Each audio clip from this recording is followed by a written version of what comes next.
ความหักนานจริงหรือเพียงหักลิ้น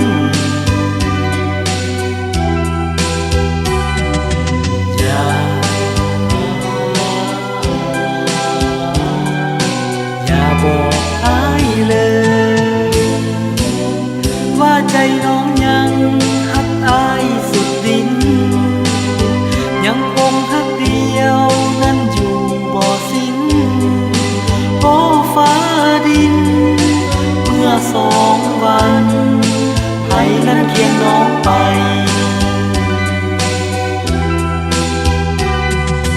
ฮักก็บอกบ่ฮักก็บอกให้หูอย่ามาหาคู่ให้ใจอ้ายหลงละอาย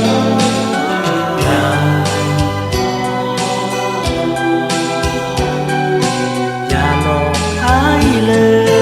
ยถึงอ้ายเป็นสายใจง่ายกว่าไผยังคงฮักเดียวได้อย่างสดใสแต่แล้วเอ่ยความฮักลวง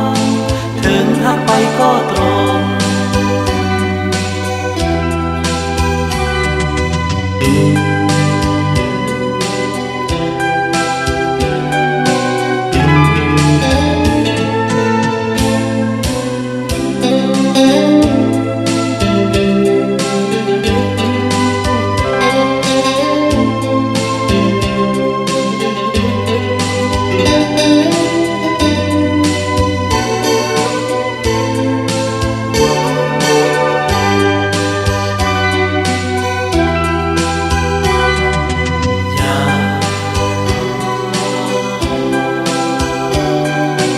อย่าบอกอ้ายเล